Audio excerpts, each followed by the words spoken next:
Buenas tardes, mi nombre es José Antonio Adame. Voy a presentar no tanto resultados como en las ponencias anteriores, sino más bien nuestra intención era mostrar las actividades que hacemos en nuestro observatorio. El título, bueno, es Investigación atmosférica en el entorno de Doñana, y lo primero es que conozcáis un poco la localización tanto administrativa como geográfica del observatorio.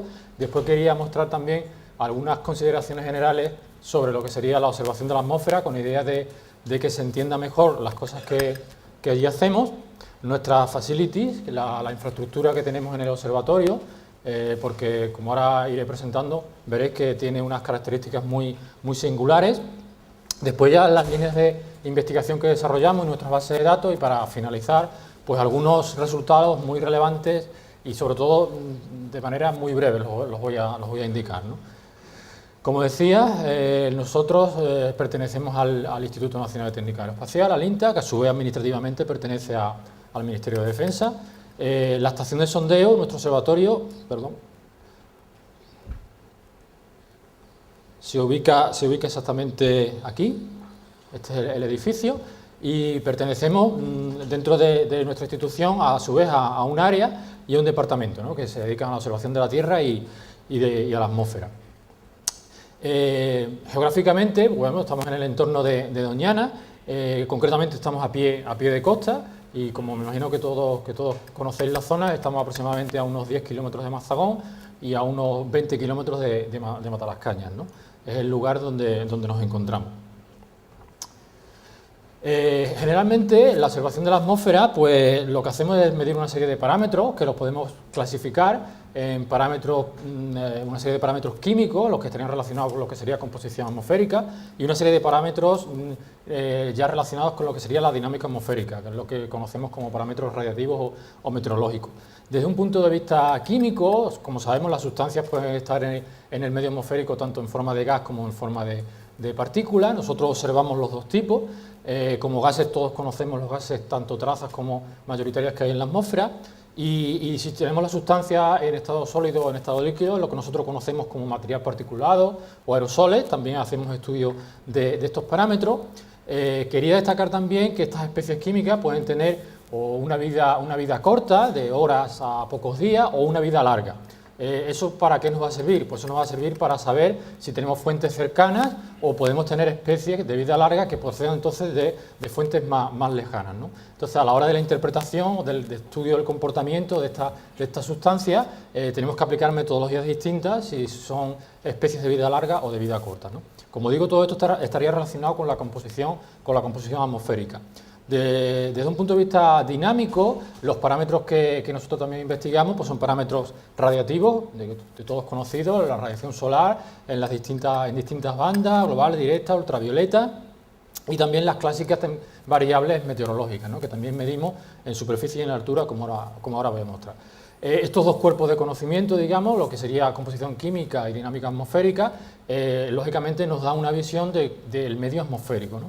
Y también es bien conocido que este medio atmosférico tiene una influencia directa en los ecosistemas, ¿no?, que es lo que os pudiera interesar desde un punto de vista de los estudios que se hacen en Doñana, desde un punto de vista más biológico, no tanto atmosférico, ¿no?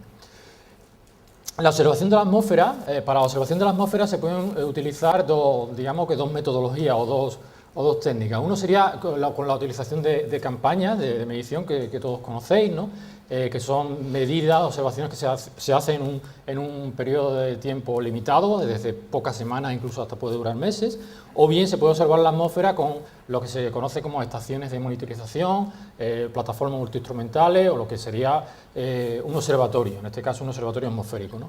El Arenosillo, el observatorio que nosotros presentamos, en este observatorio se aplican las dos metodologías, es decir, es un lugar donde se hacen las campañas de medición y también es una plataforma multiinstrumental, ¿no? Es decir, que se abordan las dos cuestiones. ¿Para qué sirven las campañas en el observatorio? En el observatorio tenemos una serie de medidas de parámetros atmosféricos de forma rutinaria, y las campañas sirven para complementar algunos de esos parámetros, algunos parámetros que no tenemos, y durante las campañas podemos medirlos, ¿no?, como ahora también iré comentando. ¿Qué tiene el observatorio? ¿Qué tenemos en el observatorio que puede ser interesante desde un punto de vista de de la observación atmosférica. Lo primero que tenemos es el propio observatorio en sí, el propio edificio, ¿no? No es fácil encontrar un edificio de las características que nosotros tenemos, en el cual pues, se pueden albergar esas campañas que comentaba previamente, que podemos albergar perfectamente 40 o 50 investigadores, numerosa instrumentación, con lo que ello supone, tanto desde un punto de vista de seguridad, eléctrico, de comunicaciones y demás. Podemos instalar un instrumento, una serie de investigadores instalan el instrumento, se marchan a su centro de investigación y por control remoto pueden ir siguiendo, monitorizando lo que ese instrumento, por ejemplo, está midiendo, ¿no? Eso nosotros lo podemos hacer. Tenemos una terraza donde se puede colocar cantidad de instrumentación, como se ve en la figura aquí. Después tenemos, aparte de lo que sería nuestro observatorio, tenemos muy cercana una zona anexa, un edificio que llamamos laboratorio de clima y de calidad del aire, y justo en esta zona donde se instalan, por ejemplo, los containers, las unidades móviles cuando tenemos campañas, ¿no? Después tenemos también una torre de 100 metros de altura. Solamente existen en España 2 torres de 100 metros, una la tenemos en Hermosillo. Aunque ya la torre lleva muchos años instalada allí, nosotros la empezamos a utilizar desde hace unos cuantos años, y aquí en esta torre se puede colocar instrumentación para la medida de parámetros. Concretamente, por ejemplo, en el verano de 2012 se colocó instrumentación de la estación biológica para la medida de flujos de CO2, flujos de vapor de agua. Hicimos una campaña de un mes y pico, y utilizando por primera vez la estación biológica, la infraestructura de la torre, ¿no? También somos el único lugar del sur de España donde se hacen sondeos meteorológicos y ozonosondeos. Tenemos, pues, aparte de un hangar para la preparación de todo el sistema del sondeo y del seguimiento. Después también tenemos lo que llamamos plataformas aeroportadas. Como digo, nuestro observatorio pertenece a un área y un departamento que están en la base en Torrejón, en Madrid. Y nuestro departamento, nuestra área, pues, dispone de 2 aviones que podemos instalar instrumentación dentro, están completamente adaptados para la instalación de instrumentación, y de hecho hemos hecho campañas sobre el entorno de Doñana para medir lo que comentaba antes, distintos parámetros que nos darían información de la composición atmosférica que estamos teniendo, ¿no? Lógicamente a esas campañas son las que me refería, ¿no? Bueno, pues teniendo esta infraestructura y teniendo en cuenta los parámetros que queremos medir, voy a comentar un poco los distintos parámetros que se midieron históricamente, lo cual ha llevado al desarrollo de distintas líneas de investigación, ¿no? Ya en el año 75 se empezó con lo que serían parámetros, la observación de parámetros ionosféricos, que queda un poquito más lejos de lo que serían las aplicaciones desde un punto de vista más medioambiental, como el entorno de Doñana. A partir del año 80 se empieza a monitorizar lo que sería el contenido total de ozono, y ya a partir del año 94 es donde se tienen los registros fiables de información meteorológica, tanto de superficie como se empiezan a hacer los primeros sondeos, ¿no? Lo cual nos daría información de lo que sería la estructura vertical de la atmósfera, ¿no? A finales de los 90 empezamos a tener los primeros parámetros, las medidas de los primeros parámetros radiativos, fundamentalmente de radiación ultravioleta, y en el 2000 es cuando se da un poco el salto a empezar a medir parámetros ya químicos, ¿no? Tanto de gases, como sobre todo ahora comentaré sustancias fotoquímicas como el ozono, el NO2 y demás, como también de material particulado, o sea, tanto gases como material particulado, haciendo diversos estudios de distintas propiedades ópticas y radiativas de este material, ¿no? En 2006 se amplía la cobertura de lo que serían los parámetros radiativos, empieza a medirse también radiación solar, no solamente la ultravioleta, sino la global, infrarrojo, por todo el tema de cambio climático, gases de efecto invernadero y demás. Y en 2007 no son parámetros en sí experimentales, pero como tenemos ya, como veis, una serie de datos y una base de datos amplia de distintos parámetros, tanto de composición como de dinámica, empezamos a aplicar modelos atmosféricos, tanto modelos desde un punto de vista meteorológico como modelos desde un punto de vista de transporte químico, ¿no? Y como comentaba, en el año 2009 es cuando se empieza a utilizar la torre de 100 metros y instalamos allí instrumentación básicamente meteorológica, después también para medir gases como el radón, y en campañas como la que realizamos con la estación biológica. Entonces, todo este conjunto de datos y de líneas, básicamente, se pudiera englobar en que hacemos estudios dedicados a lo que sería balance radiativo, estudios de calidad de aire y estudios de cambio climático, ¿no?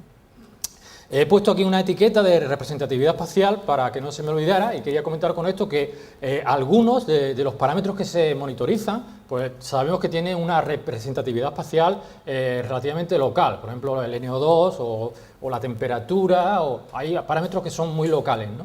Pero hay otros parámetros, la mayor parte de ellos, que son parámetros que no tienen una representatividad local, sino mucho más amplio. Y ese tipo de parámetros, digamos, que servirían, las medidas que estamos realizando desde hace ya muchos años en el Arenosillo, para conocer, serían representativos de todo el entorno de Doñana, ¿no?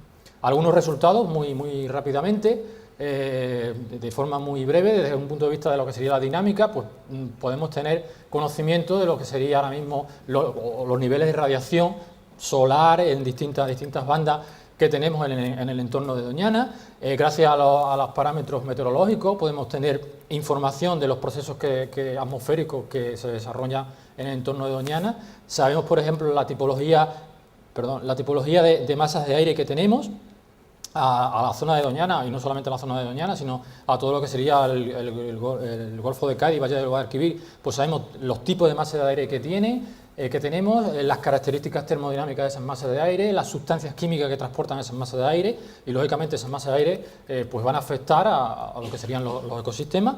Hemos aplicado, como comentaba, los modelos, tanto meteorológicos como de transporte, y podemos llegar a tener pues imágenes como esta, incluso de mucha más alta resolución, con un campo de viento, de humedades en la zona de Doñana, en la zona incluso de todo lo que sería el Valle del Guadalquivir o toda Andalucía, como digo, con alta resolución, o por ejemplo saber el comportamiento que pueden tener plumas de CO2 o el comportamiento que pueden tener las masas de aire saharianas y cómo se está transportando ese polvo sahariano hacia nuestra zona, ¿no? Y ya para terminar, desde un punto de vista más químico, como decía, hemos estado interesados en la parte de gases, sobre todo en sustancias fotoquímicas. ¿Y por qué las sustancias fotoquímicas? Porque son sustancias muy oxidantes. No sé si conocéis que hay directivas europeas y también normativa española que definen una serie de umbrales que no se deben superar para proteger vegetación, bueno, para proteger salud humana, pero también para proteger vegetación y bosques. Nosotros hemos hecho estudios con estos datos que tenemos para ver si se superan esos umbrales o no se superan, aparte para conocer cuál es la dinámica de esa sustancia bajo los distintos escenarios meteorológicos. Y respecto a la parte de partículas, pues hemos hecho estudios para conocer las propiedades ópticas relacionadas con balance radioactivo y con clima, o para conocer la composición química de las partículas, o para ver las distribuciones de tamaño y demás, ¿no? Un poco esas son las líneas. Como sé que es muy breve, aquí os quería dejar nuestra página web de nuestra área, donde podéis encontrar información de las líneas que hacemos, bases de datos, publicaciones y demás, ¿no? Y ya lo último, pues como muchos de vosotros no conoceréis el Arenosillo, invitaros a que estaremos encantados de recibirlo a todo aquel que quiera conocer nuestras instalaciones. Muchas gracias.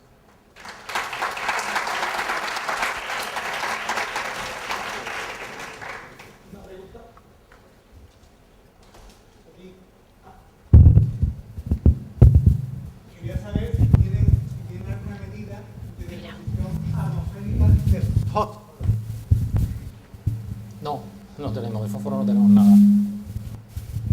Tenemos las sustancias que hemos comentado, de distintos tipos de gases, distintos tipos de partículas, pero concretamente fósforo no.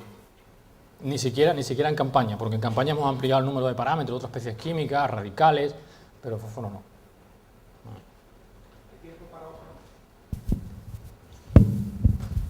Hola. Quisiera preguntar si han medido flujo de CO2 mediante técnicas de ecovariance para estudiar flujos de CO2 en diferentes hábitats o ecosistemas de Doñana. Sí, precisamente es lo que he comentado, que hemos monitorizado durante un mes y pico en la Torre Cimetro, en esa campaña, que era de un proyecto, y eso está en vía ahora mismo de analizar esos datos. La intención futura es de tener... Primero, claro, hemos hecho una campaña para ver cómo son las medidas, lo típico, para ver qué resultados tenemos con un mes y algo, y la idea futura es, en colaboración con la Estación Biológica, medir precisamente eso.